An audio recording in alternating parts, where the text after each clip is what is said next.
Welcome to Millennial Milkshake, the podcast where three large Marges revisit, re-experience, and review things from our childhood. My name's Colin O'Connell, and I was born in 1994. And my name's Josh Sicali. I was born in 1995. My name's Michelle Potter. I was born in 1997. And today, guys, we are reviewing the cultural touchstone, the greatest movie of any child's childhood. Truly a work of art, a masterpiece. We are reviewing Tim Burton's Pee-wee's Big Adventure. Josh, I think you suggested this one, so you want to get into it? Why did you suggest this movie? So, this was Tim Burton's debut film, right? Which is not shocking when you watch it, but it still feels a little like less Tim Burton. It's just like it feels like touches of Tim Burton when you're used to like his style now, but definitely has that weird element. I've seen this movie so many times at all ages. I think I probably first saw it when I was like maybe 7.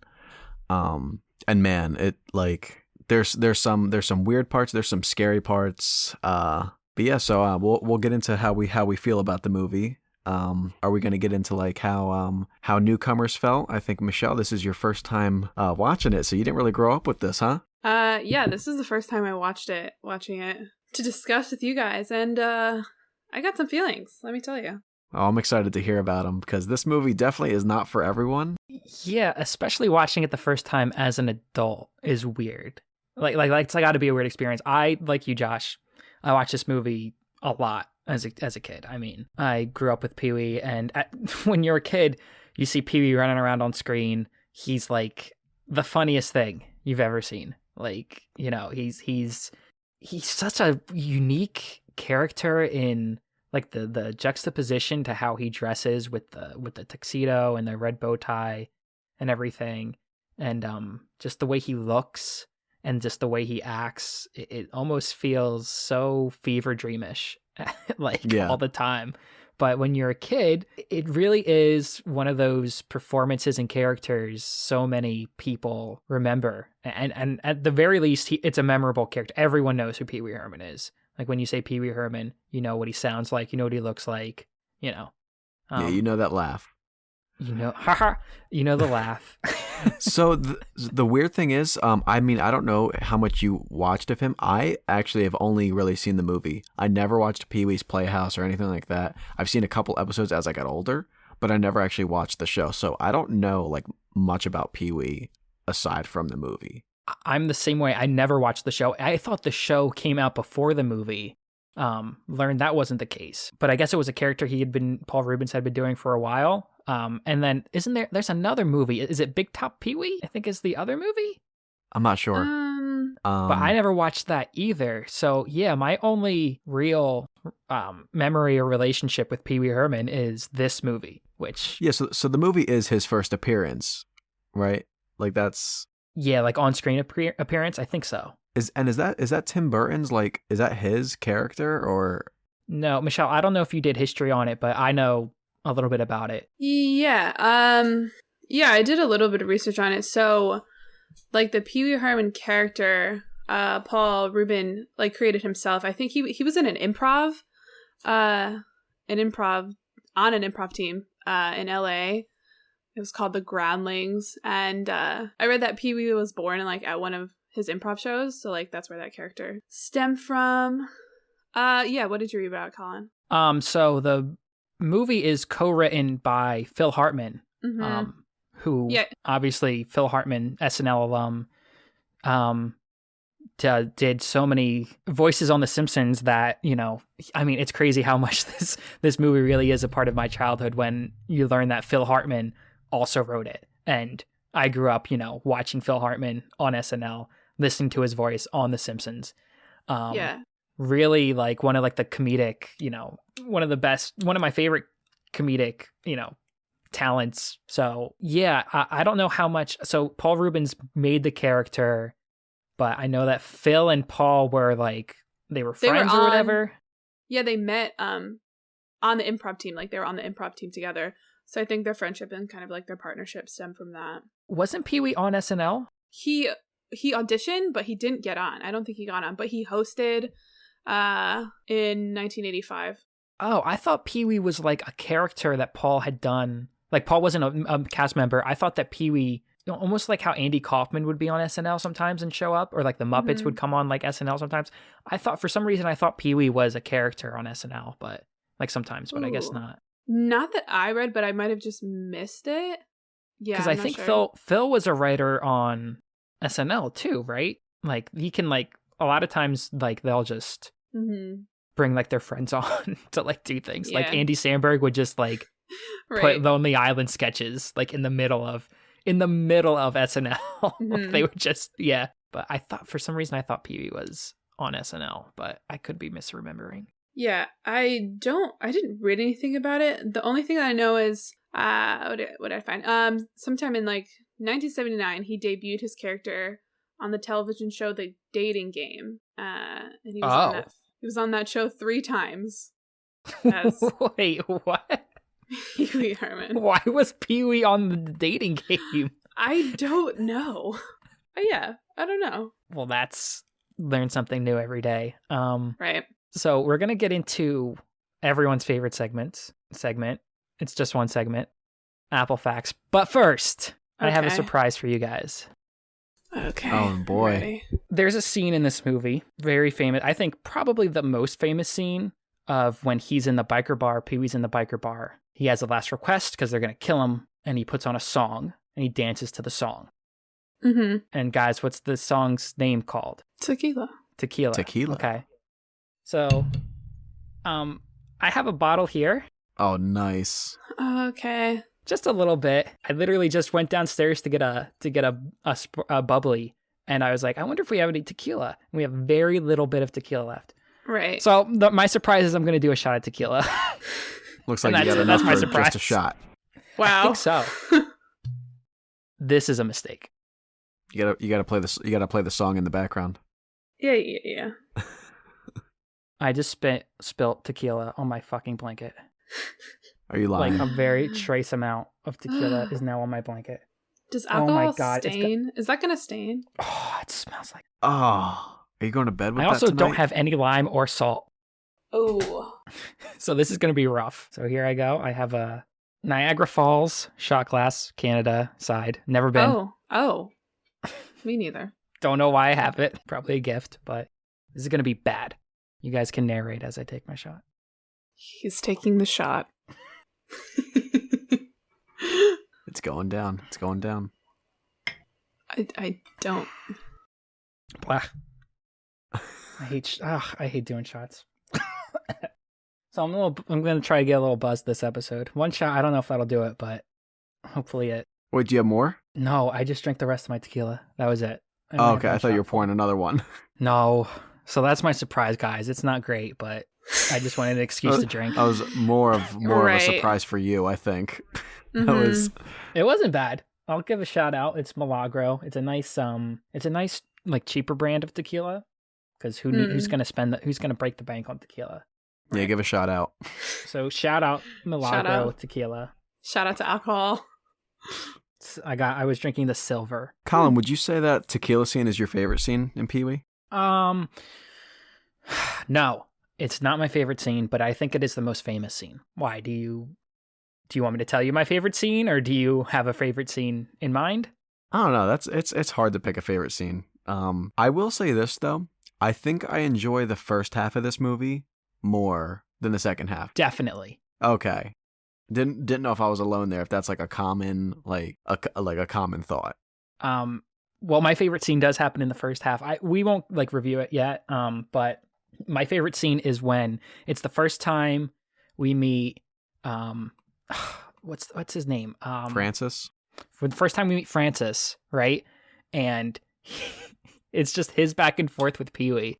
I love it when they're doing "I know you are, but what am I?" back and forth, and then he's like, Francis says like, "Make me," and Pee-wee just goes, "I don't make monkeys, I train them."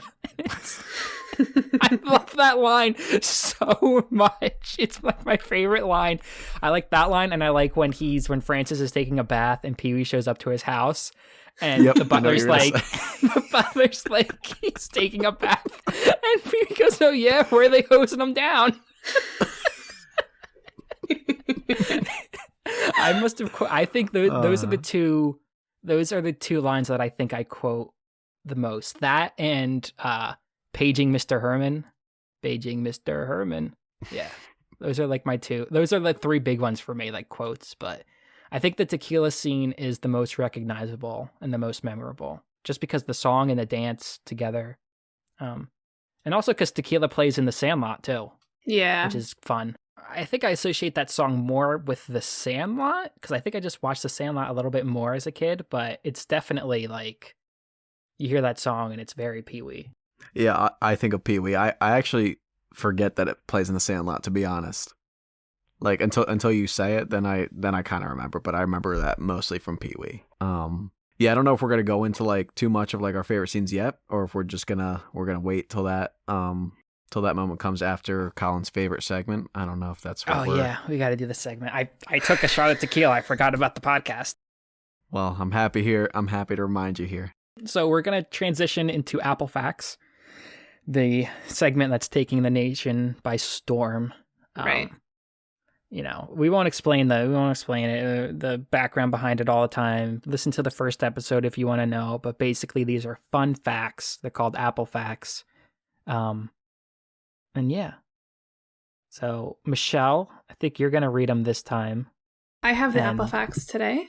It's important to note that when I give these facts to Josh and Michelle, they've not read the facts ahead of time, even though they're true facts, easy to look them up on the internet and verify my information that I give them. Right. But, they have not seen the facts ahead of time. And sometimes, there's some humor to these facts. Life is funny, guys. True life can be funny. So 100% verifiable facts. Can't sue me when it's true or when it's clearly satire. But let's get into the Apple Facts, Michelle. What have you got for us today? Okay, guys. So our first Apple Fact. This movie is the feature film directorial debut of Tim Burton, who gave us classics like Mars Attacks, Planet of the Apes, Charlie and the Chocolate Factory, Alice in Wonderland, Dark Shadows, and Dumbo. To be honest, I thought he had a longer list of terrible films, so this fact isn't nearly as funny as I thought it'd be. As soon as I heard Planet of the Apes, I was like, wait a minute. So, Tim Burton's interesting, right? Because he has his own style, and a lot of his movies are, beloved classics, and some of them are straight garbage. And I thought he would have a much longer list of just straight up garbage movies. And I even don't think, this is a hot take, I only put it on here because it's poorly reviewed. I like Mars Attacks. I think it's a really fun, dumb movie, but it's fun and it's dumb. The rest of these movies are garbage. But yeah, I don't think Mars Attacks is really known as like bad like the other ones are. Like Mars Attacks has a following. I also don't think it's very Tim Burton-y compared to a lot of his other movies. Like No, it has the humor, like the dark humor and stuff of him, but just stylistically, it's kind of like an enigma for him. So I don't know if a lot of people like think that he did that movie. It's weird to think that Jack Nicholson worked with Tim Burton more than once. I'm like, am I the only one that finds that like kind of weird? It does not seem like Jack Nicholson would put up with his bullshit more than once. Yeah. But like for him to do a movie like Mars Attacks, which like is fine, but like I wouldn't. Mars Attacks was his second movie. It just seems like a weird choice for Jack Nicholson. I'm not sure if it was his second, but I know it was one of his earlier ones. It came out in 96. Wait, what? Yeah. Wait, I thought Mars Attacks was in the 80s. No. What? 96. Wow. It feels 80s. It feels very 80s for a movie. Why did I always think that was one of his earlier ones? I think because it feels like an earlier one. Because it's not very. Yeah. Wow. It's not very well defined, and it's not very like it's not very smoothed out. Especially when you compare it to the two Batman movies that he did. Yeah. Like, okay. Well, that makes more and sense. Beetlejuice. Why he would have done Mars Attacks? Because like he already worked with him in Batman, so he already established a kind of serious relationship, I guess. But like compared to like Beetlejuice and the two Batman movies, like those are polished movies. Yeah. Mars Attacks is a little rough, but I still like it. Don't get me wrong. I still think it's a lot of fun and it's dumb, but it's fine. And Edward Scissorhands too. Edward's great. He did beforehand. I don't know if you've seen Ed Wood, but I honestly think that might be his best. I completely forgot about Ed Wood, but you're right. I do think that's his. Is that his best movie? I think that or either that or Edward Scissorhands. Yeah, I think Michelle, have you seen ones. Ed Wood? No, and I haven't seen Mars Attacks either. I gotta catch up, guys. Ed Wood, I watched for the first time a couple of years ago, and I was shocked by how just great it was. Yeah. Sarah Jessica Parker in that movie is fantastic. In like the small kind of bit that she's in, she's not in it a whole lot, but she has that moment when she's like, when she just like rails into everyone and she calls them all like losers or whatever. It's so good. It's like one of my favorite rants in any movie. It's like a very like, just like, I don't know how to describe. Like it's a very like cozy movie. Like like I don't know. It's about I forget his name, but he's known as like one of the worst directors. Ed Wood. Wow. His name's Ed Wood. Dear God, I said the title. Leave me alone. It's late. God. It is 1 a.m. What he did? He did Plan 9 from Outer Space, which is the big that's his big one. Yeah. Everyone is like, it's the worst movie ever made. When it's really nowadays it's not. No. But like, there's been so many worse movies. But it's just kind of like remembered as being that classic like definitive B movie trash. Mm-hmm. When you see all these movies, especially his 90s run, but even like his 2000s, and then you go back to Pee-wee, you forget like he made Pee-wee. And it's just weird. It's weird to watch again, but you see a couple moments where it's like, okay, I can see where he started like to gain his weirdness. There are a lot of production things that and just cinematography wise that when you catch them, they look very Tim Burton, and there's other things that don't look very Tim Burton. But I'm thinking specifically when Pee-wee's walking through in the rain. Yeah, in the alley. Very Tim Burton. And he's got like that monster shadow. Yes, and he does that turn to the camera. Like that. Very Tim Burton. So ridiculous. Like there's so many ridiculous moments in this movie. Yeah, we're gonna talk more about some scenes that we remember or like. But Michelle, how many more Apple facts you got over there? Yeah. Okay, I have a few more. All right, so the inciting incident for this movie is Pee-wee getting his bicycle stolen. How nice it must be for that to be the biggest problem in his life. He doesn't have to worry about mortgage payments, student loans, or living paycheck to paycheck. He probably also dodges his taxes, which is why he made that shitty movie based on his life at the end. Did you know that you can write off a movie that takes a loss? I'd bet Pee-wee's 1% ass does. You brought up a couple things that I do want to talk about, but we'll hold off on. Okay, yeah, we can charge forward if we want to a little bit. Taxes. Okay. All right, so our next Apple fact. During the movie, Pee-wee Goes to the Alamo. One of the most famous sayings in American history is, "Remember the Alamo." Surely, any American with any ounce of patriotism would be able to remember the Alamo. Josh and Michelle, tell me what happened at the Alamo.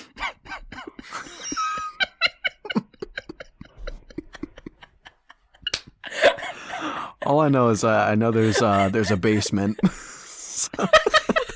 Yeah, there's a basement somewhere. I just want to know where the basement is. But do you guys know what happened? What the Alamo is, like, for real? Something No, to be honest. With Mexico. Mm-hmm. And Texas. So that's about all I could cover. A little history lesson for you guys. I actually I don't think a lot of people. So the saying "remember the Alamo" is so weird because it has taken on this like sense of pride almost. I feel like in Texas, but really it's about during the war between Mexico and America to annex Texas, like to make it a part of the United States. Mm-hmm. There was a battle at the Alamo that lasted for like days. Mm-hmm. And there was like a brief moment where the American soldiers were like advancing on the Mexican soldiers and they all shouted, "Remember the Alamo, remember the Alamo." Like, we're going to win this. Lost the battle. Mexico kicked the shit out of the Americans in that battle. Davy Crockett died during that battle. Like one of the most famous American like folk legends ever, Davy Crockett, died during that battle.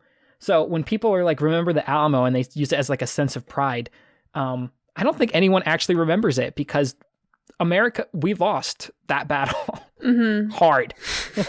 We got our asses kicked.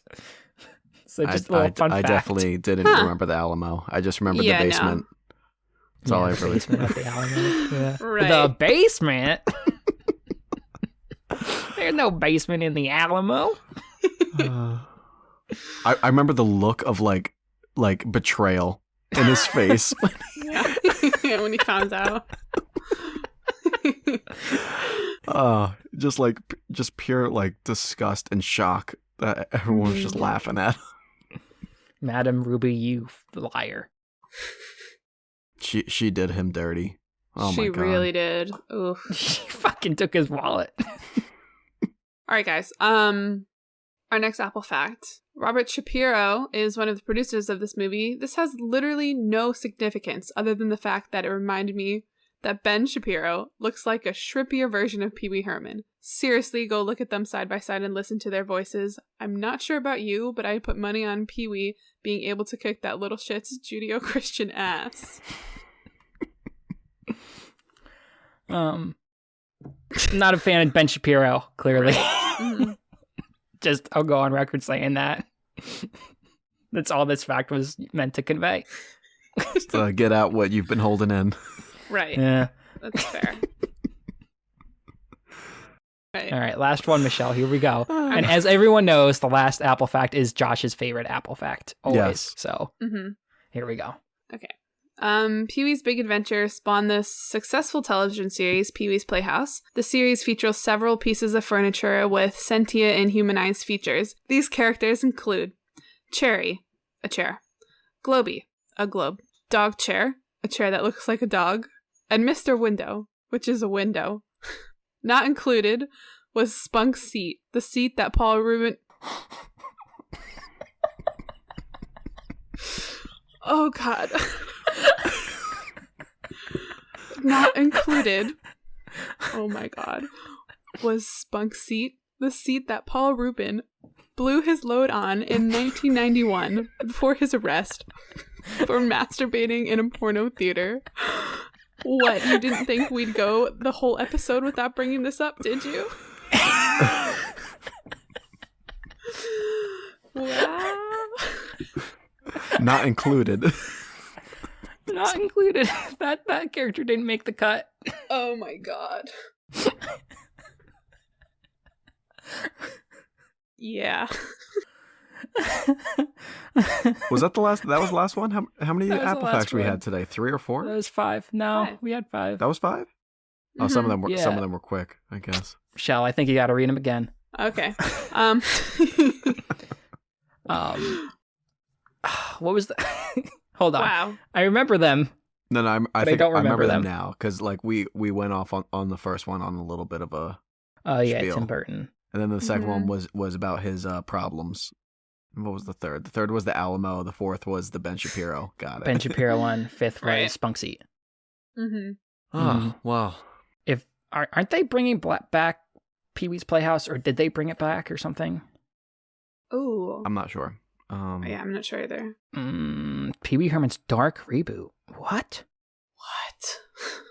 That's wait, so cool. The first episode was 1986 of right, movie came out in 85.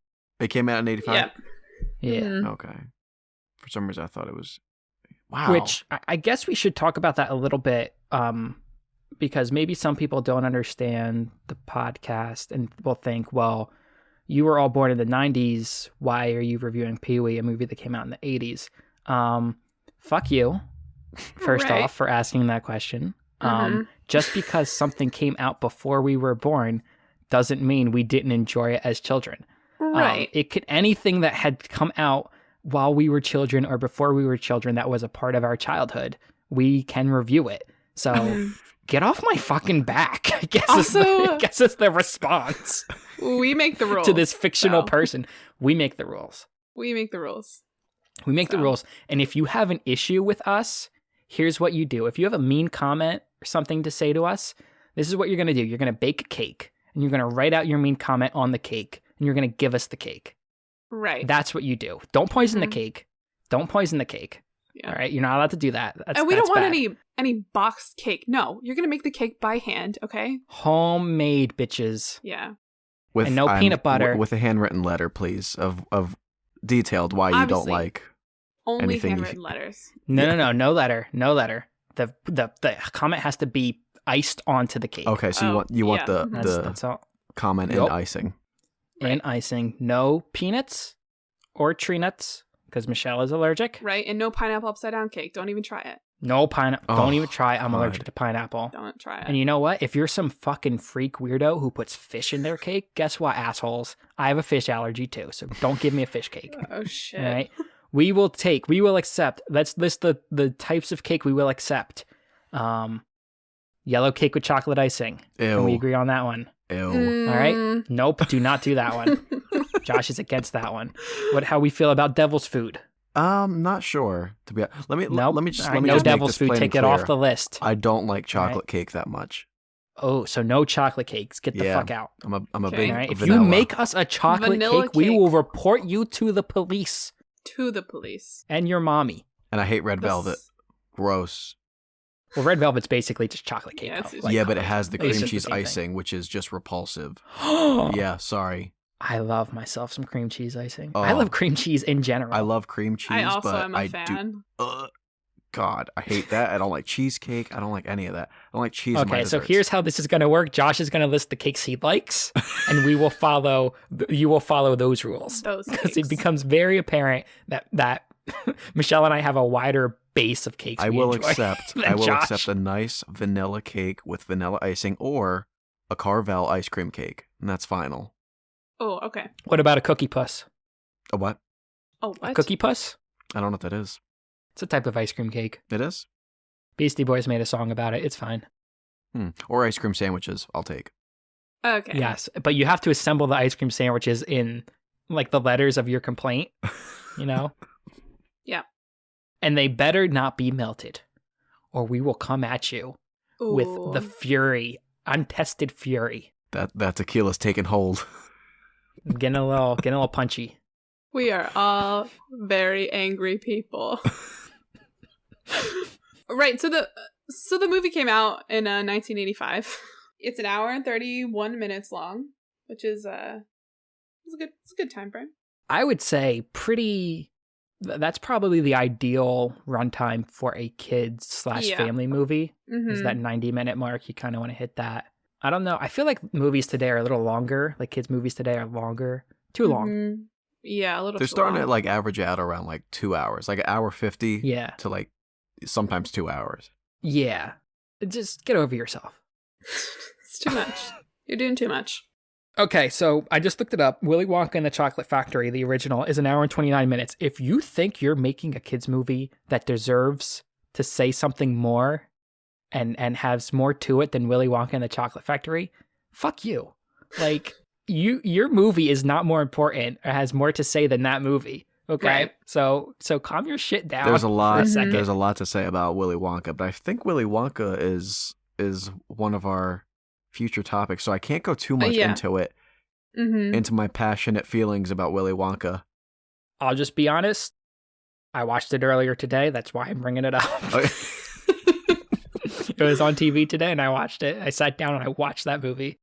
And there is a lot to say about that movie, but we're not talking about that. We are talking about Pee-wee. Stay tuned for an episode of Willy Wonka yeah. at some Stay point in the tuned. future. Next week. No, I'm kidding. So, Michelle, being the, for lack of a better term, Pee-wee virgin, which is kind of gross as I say.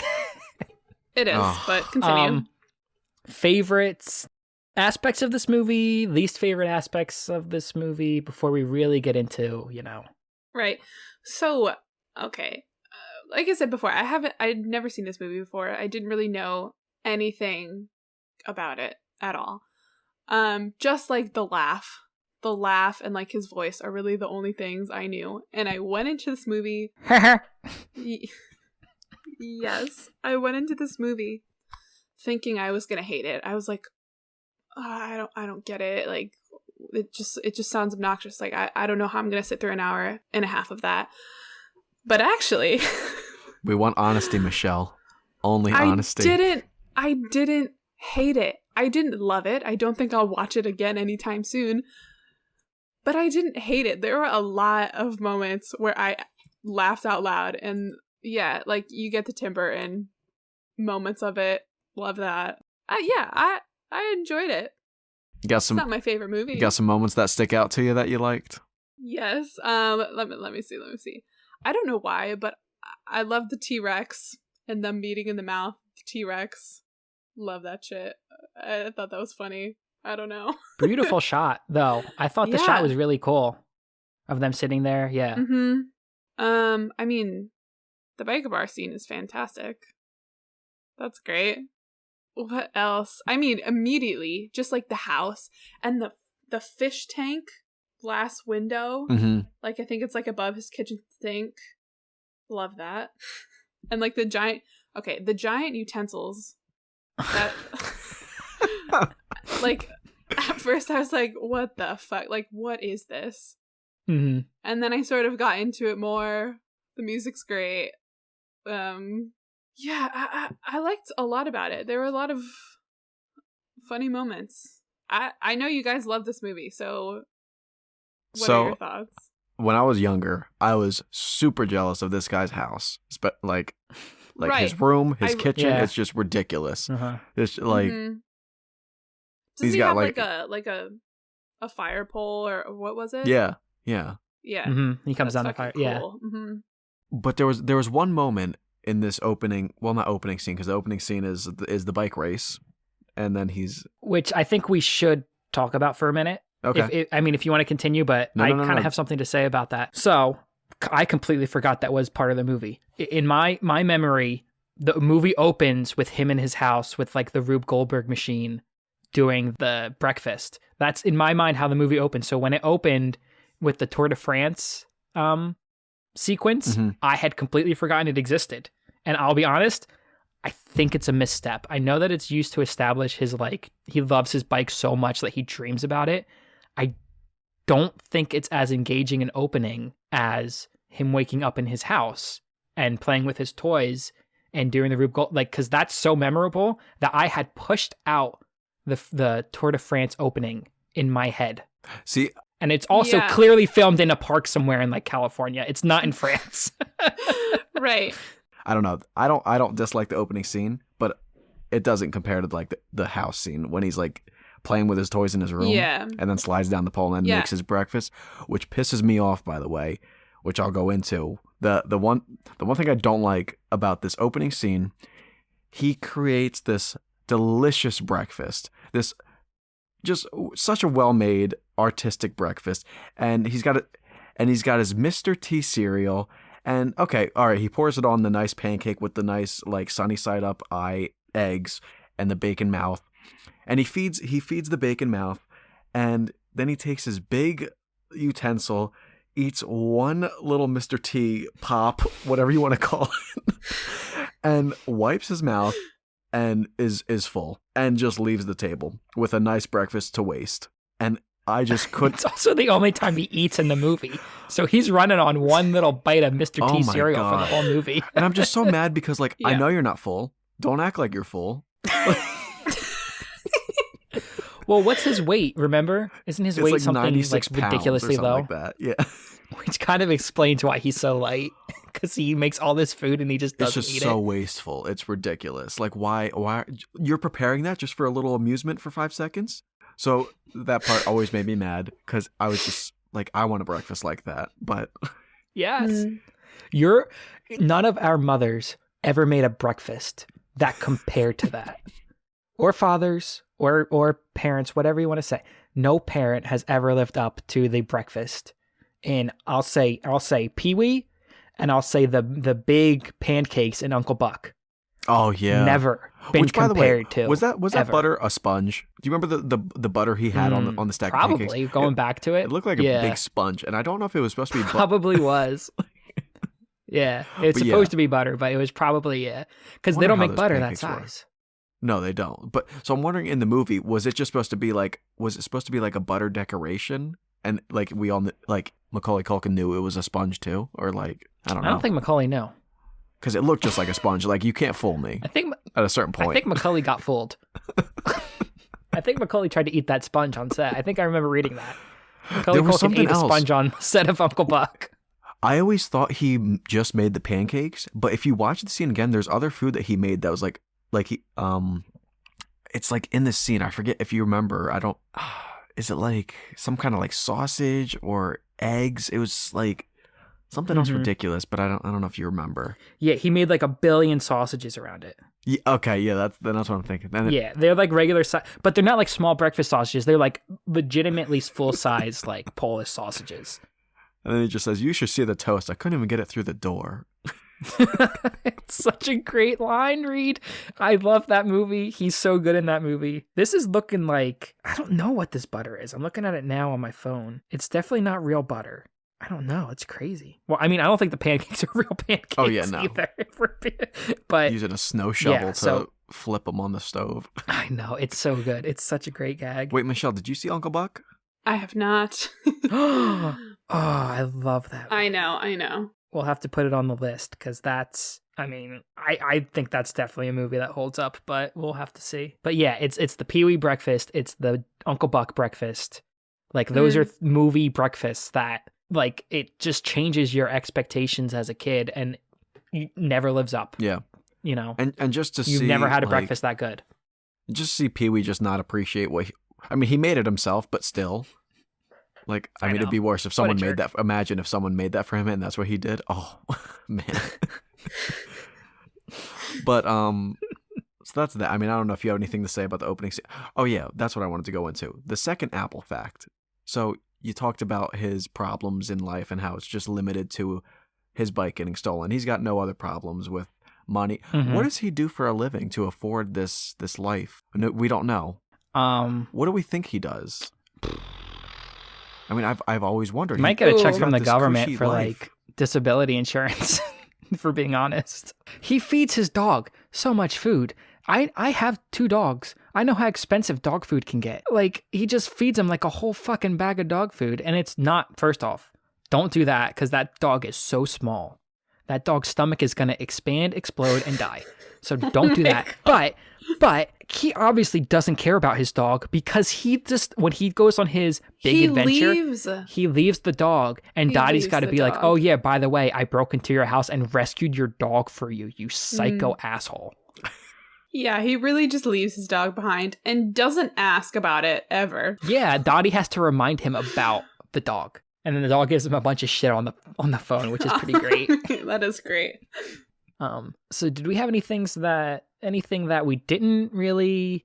I mean, Josh, you kind of touched on it with the breakfast. But are there any like movie things we think don't really work? Like any bad moments, I think, in this movie. Like, yeah, things that are kind of like off. Well, it doesn't like it kind of, for me at least, it falls away from like it like jumps around in its tone a little too sporadically. Like I said, the second half for me, like pretty much after the hitchhiking scene and Large Marge, like that part, basically when he meets the waitress, that's kind of where it kind of like loses its touch a little bit for me. Granted, yeah, it kind of drags. Yeah, it does, and there's still moments that come after that I still love. Like I love the dream sequence, like the nightmare part. Love that part. With the clowns. Yeah, with the clowns. Yeah. But like scary. Let's just say it. Yeah. Creepy and scary. I mean, that doesn't compare to the actual scary scene in the movie, but the haunting scene. Well, okay. But we can go into that. Do we want to go into that? Yeah. I'm assuming you're talking about Large Marge. Yeah, let's touch. Okay. First off, my sister and I used to watch this movie. My sister has a real hard fear of clowns. So that clown sequence like scared her so much, and it is a freaky sequence. But I remember the one time I was watching this movie, and I had seen this movie so many times before, but it probably had been a couple years since I had like watched it. So I didn't remember the Large Marge part quite as well, like coming up. I must have like blocked it out of my memory. I was like going over to a friend's house like the same day, like they were picking me up and like bringing me over to his house. And my sister was watching me, and she's like, "Hey, let's watch a movie. What haven't we watched in a while? Let's watch Pee-wee's Big Adventure." It's like, great, let's do it. Awesome. I think I was going over for a sleepover. And we're watching the movie. He gets picked up by Large Marge, and it goes to that claymation with her, like that freaky claymation thing with her freaking out at him. I was so terrified. I pulled a blanket over my head and screamed because I was so scared. And then I had to go over to a friend's house and sleep over at their house for a day. I'm pretty sure I didn't sleep a wink. I was terrified. I was scarred. And every time I see it, I remember that moment. It's for a kid's movie. Like, there are freaky things in kids' movies sometimes. Like, we just were talking about Willy Wonka, the whole, like, them going on the boat scene. Freaky, creepy. That's the Large Marge is a hardcore jump scare in the middle of a kid's movie. What the fuck? That's fucked. Yeah. I was not expecting that at all. I jumped watching it. Like, but the thing is, I genuinely that scared me. I was not expecting it at all. Like, that's my question. Okay, so for you guys, is that the scary part of like that scene for you? Well, when he goes into the biker bar and they're like, what do they say? Like, oh, she's been dead for blah, blah, blah years. That's scary too. Like, yeah, like, okay, so that jump scare, I think when I watched it, I don't remember when I first watched it, I think it made me jump, but like, the image never scared me. I don't know if like if it actually, Colin, I don't know if it actually scared you like that, like what was shown, because like to me it was so cartoony, like it didn't really scare me. It was like the build up to it that was creeping me out. And then like as a kid, the imagery scared me the most. As an adult, it's pretty clear that the lead up to that moment, as she's driving and talking to him and him just being in the dark, and then the scene, like Michelle said afterwards, when he's in the bar and they say she's been dead for years, that clearly is scarier now as an adult. But as a kid, the imagery of her like face, like her eyes bugging out and everything and her hair going crazy, that scared the crap out of me.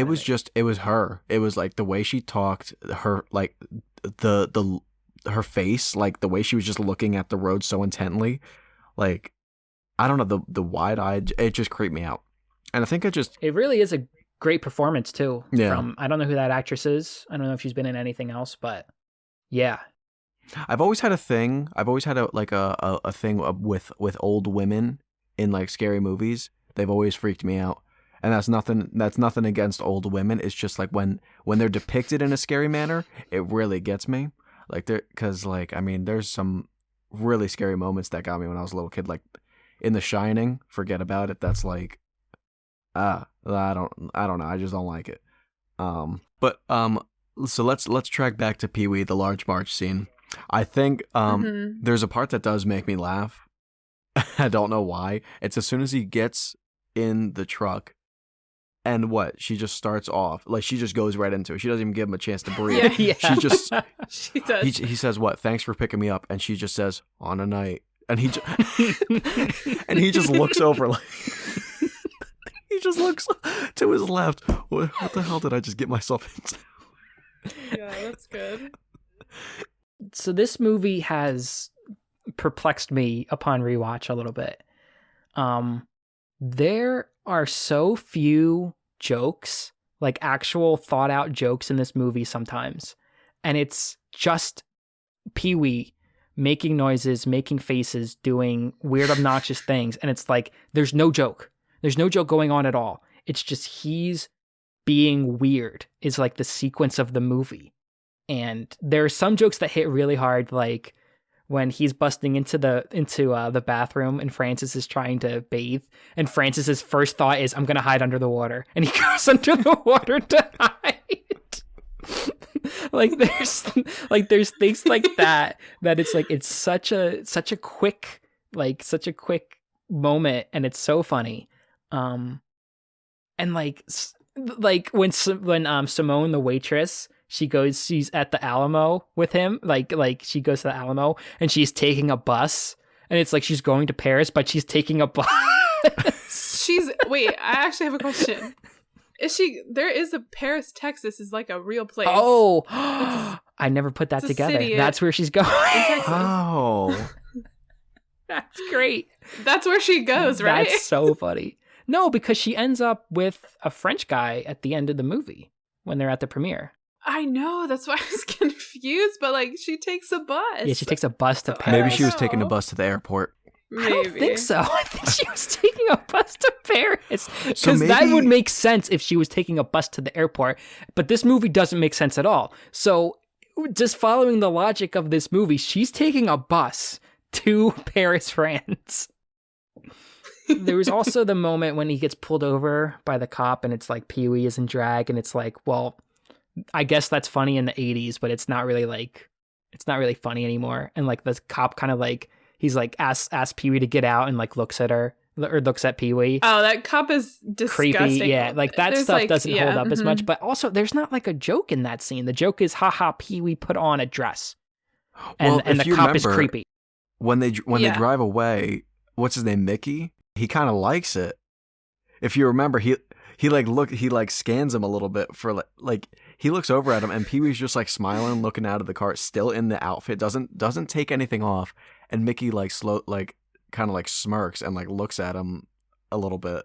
I can't decide if the guy who plays Mickey is a great actor or a terrible actor, because he kind of rides that line for me where it's like he's bad, but is he bad on purpose because of what this movie is? Yeah, I don't know. Well, there are a few other jokes that I think work, like when he puts on his night vision goggles in the middle of the desert, and it's just all those animals around him just suddenly, and like so many of them are like stuffed. And he's like, and he turns it off. He says, "I'm in the middle of nowhere," and then you just see cartoon eyes on screen, and you just hear him, I love that. and you just hear him. Mhm. It's pretty spooky out here. That part gets me. Yeah, I love the cartoon eyes. That was great. But like, I love seeing the movement of the eyes. Like when he hears a noise, you see how big the eyes get. Mm-hmm. It's just. But the part of this movie I don't think is good is the end chase sequence when he's going through the back lot toward like the back lot. It goes on for so long, and I don't know if it fits. Does it like fit in a kid movie? Like, you don't like the Twisted Sister sequence? no. Yeah, Twisted Sister randomly shows up in this movie, like they're doing a music video, and that felt so gratuitous and just no, it was lame. So this chase scene has one of like the funniest parts to me, and it's such a quick moment. It's when he's riding the bike and they're coming up alongside of him, and they try to like reach out, and he just quickly slaps their Yeah. That's one of my favorite moments, and he's just like, ah. I'll say the one part that kind of pays off is earlier in the movie, they make a comment about the bike being like something like James Bond related. And then while he's riding his bike and he's getting chased at the end of the movie, he lets out the stuff in the back of his bike to like derail. Like that part, that kind of pays off. But like the Asian director in doing the Godzilla movie, like that was oof. But I also remember Francis being in the movie a lot more, and he disappears like after he's like not in it a lot. I always thought like all. most of the movie was. I always remember like him hit because I think their reactions and like their interactions are so great. Like that guy and Paul Rubens' chemistry is so funny, and it's just I don't know. He's not in it enough. I think Pee-wee needed a consistent force with him. I think throughout the movie. And for him to like play off of, because every time he meets a new character, it's like he's just interacting with different people, and it's like they automatically accept this guy's a weirdo. Also, I love seeing how much fun he has in the magic shop. It's just like it's so genuine. Yeah. Mm-hmm. Well, how do we feel about Dottie, the I was love interest in the movie? just I love Dottie. yeah, I don't know who Pee-wee thinks he is to just like be denying Dottie's affection and love, but Dottie's kind of hot. She's very hot. Like, Fun fact. stunning. Yeah, That's she's she definitely does cute. the voice of Tommy Pickles on the Rugrats. really, Yeah, she does. Yes. I did not know that. That's great. Does she do Dill? Oh, I don't know. But like once you know that fact and you go back and listen to her, you're like, oh, that's Tommy Pickles. Yeah, wow. Like Uh-huh. I'm thinking about hang on to your diapers, babies. Wow. Hang on to your diapers, Pee-wee. Yes. Wow. Yeah, she's great. Love Dottie. Yeah, Dottie. I think like Dottie and Francis, if this was made today, I feel like they would be in the movie more just because. Mm-hmm. And they'd be played by like, Francis would be played by like, I don't know, Melissa McCarthy. And Dottie would be played by, I don't know, like, Taylor Swift. Like, it wouldn't be like, it would be like, it would kind of be like the Pee-wee movie at the end, which is kind of it's kind of a great parody of like the based on a true story concept of movies, like Right. that really worked for me at the end. And it has Josh Brolin's dad, James Brolin, plays the movie Pee-wee. Yep. And then there's that my favorite. Well, there's a couple of parts that happen in that sequence when he's going around and he's giving the snacks to everyone, and then he gives the waitress and her new boyfriend French fries, and he goes, and they go, "Merci beaucoup, Pee-wee," and he goes, "Merci, blah blah." That's so funny to me. That's great. When he gives Mickey the sandwich and the cop says, "Oh, hold on a second," and is that a pickle he takes off? What is that he takes A file. off? He What? put like a file. It's a file. Like a big, like one of those big giant files for him to like Never knew what it saw. was. I thought it was just like Yeah. a long slice of pickle. What? No pickles in jail. Never knew what that thing my was. God. But I was like, what is that? Why is it like what? I mean, it's long. I thought it was just part of the sandwich. Ooh, long. Talk more about long pickles, Josh. Tommy's pickles. Tommy's pickles. I had a little bit of a Tommy tangent. I pickles. had Primo's Hoagies for lunch today, and I got a pickle on the side, and the pickle was massive, and I loved it. Oh, Do you like pickles it's genuinely? always good. It's like, Pickles on the side of a sandwich is one of life's great pleasures to me. Yeah, get them off the sandwich first Mhm. off. No, Mhm. because they make the bread soggy, Mm-hmm. and they get covered in like pickle juice. Big, and again, it's always the shitty little slice, like They cut taste different. pickles. Yeah, You got to they're get the not good. big deli pickle, Yep. and you can have it Mm-hmm. normally sliced. I like No. it sliced in half more. I like It it gives me whole. that crunch. Right. Ooh, that's a lot to Mm. fit in your mouth. That's a nice crunch payoff. You're gonna look like Oh, you're right. you're gonna look like Ed, Edd and Eddy with the jawbreaker in your mouth. Right. Well, I like the mini ones though. Those are the crunchiest. Those are Ooh, good. The mini ones are good. Pickles are great. We should make this podcast pickle time. Pickle podcast. Millennial pickle. Pickle. Pickle pod. Pickle pod. Pickle pod. Pod of pickles. We're rebranding Pickle Pod. Pickle pod. Does anyone else have any notes on this? Because I have a couple more notes on this movie. I love when they're in the basement or wherever they are, like meeting, and he's trying to show them like a map of how they're gonna get the bike back. Exhibit Z. And So many pieces of evidence. And the one guy leans over and he goes, "Is there something you could share with the rest of us, amazing Larry?" And I just love that line. It's so funny. The guy who steals steals the bike for Francis, he's just like a 50s greaser guy. And it's like, Yeah. why? Yep. Yeah. Why was this decision made? Oh, this is another thing. All of the women that throw themselves at Pee-wee throughout this movie. Unbelievable. Have you seen this guy? The biker chick that wants to fuck him to death. That's, kind of interesting. I say you let me have them first, or whatever. Yeah. Yeah, And then I whatever she love says. when he goes, "I say we let him go." But that dance is just so iconic and hilarious. There's even a great gag before then when he whispers to like the busboy, and he takes off the shoes, and the busboy drops like 2 feet in height. Yeah. That's really funny. I like when he gets on the bike and he drives off, and you just see how like how out of control he is. And he just you don't even hear really. You hear a slight crash when he just busts through the billboard. Completely goes. He just goes right through it. What's the name of the guy? The waitress's boyfriend in the beginning. I forget who it is, but the really big guy. Ooh. Mm-hmm. I forget his name. He's okay. I don't want to be offensive to anyone. He's the size of man, of human being, where it looks like it hurts for him to run. Like when he's running around chasing Pee-wee, it feels like he's in physical discomfort moving his arms and legs, and I felt really bad for the actor. Like, he did not look comfortable running. I like when he's chasing Pee-wee, and he goes, is it around the dinosaur? Or something. Pee-wee like tries to like peek back out, and the guy just like is running. He makes Pee-wee jump out of his shoes. So I guess what we're saying is this movie's pretty great. Well, I'm interested to hear what Michelle really comprehensively first time viewing. Did you like this movie or not? I liked it. I didn't love it. I don't think I would watch it again for fun. I feel like I would watch something else, but I enjoyed it. I thought I would hate it, but I didn't. Josh? Oh, I always loved Pee-wee. Usually lives up to how I felt about it when I was young.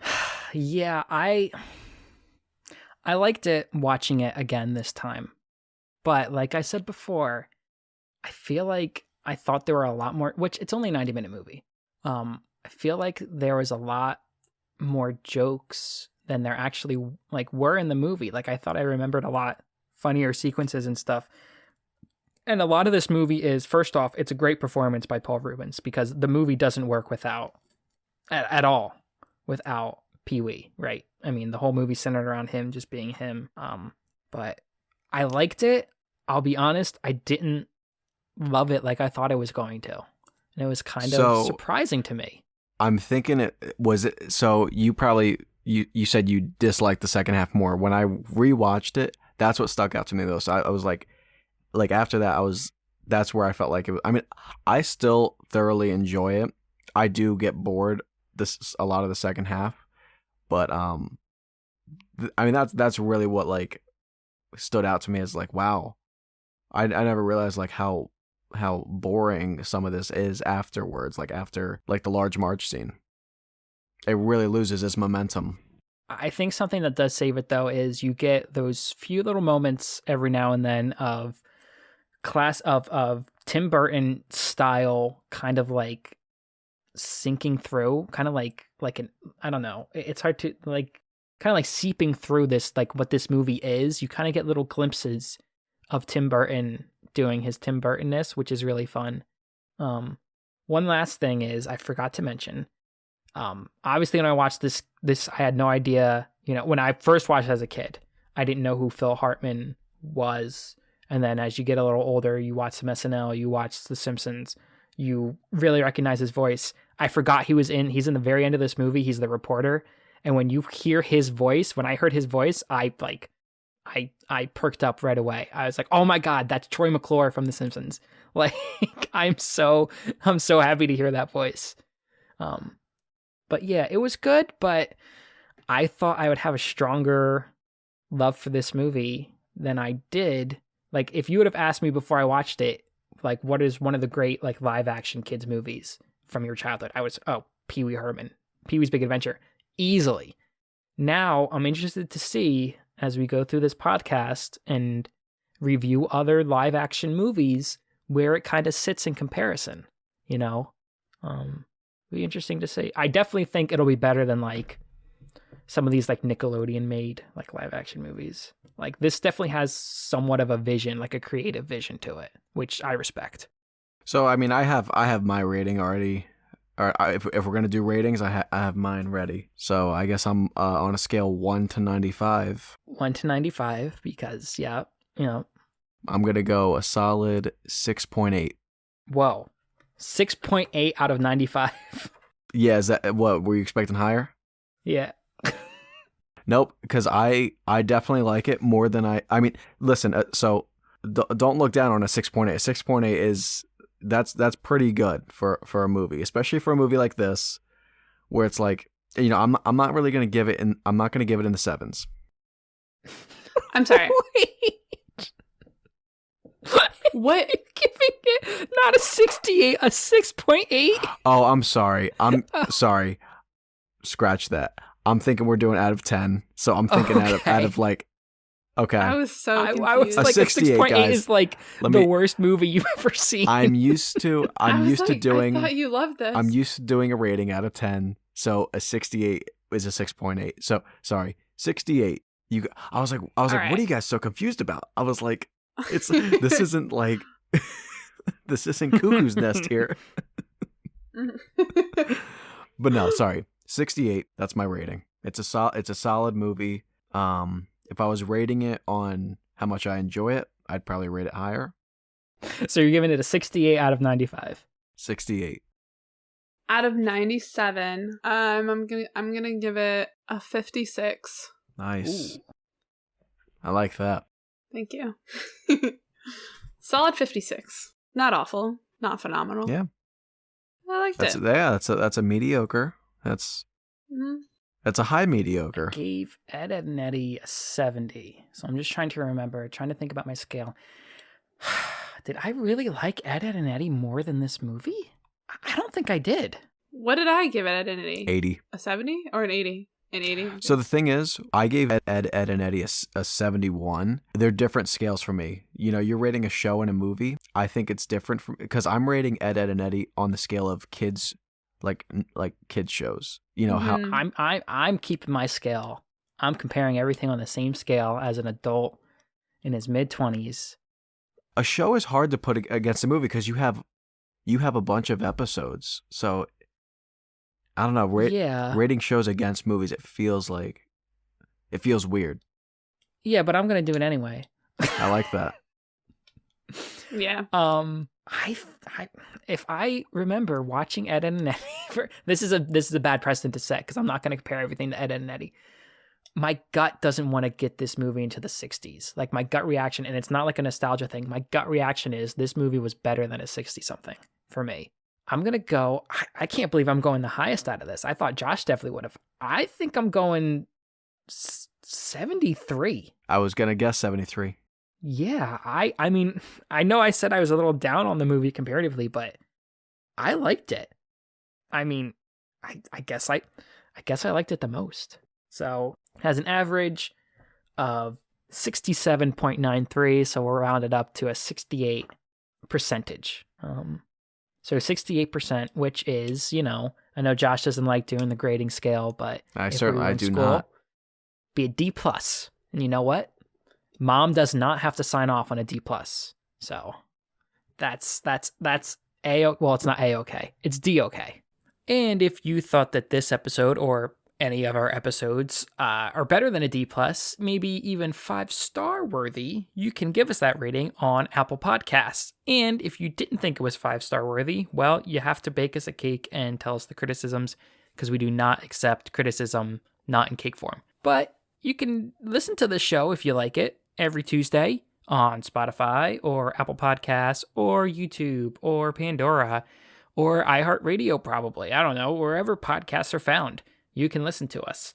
And if you want to follow our social media, we have an Instagram at Millennial Milkshake. We have a Twitter at MilkBasedPod. And we also have a Facebook page. Imagine that. We also have individual social media. So if you want to follow me, I am at The Last Call on Twitter, Instagram, and YouTube. That's call spelled C-O-L. Michelle has an Instagram at Michelle Thoughts. That's thoughts the way you think.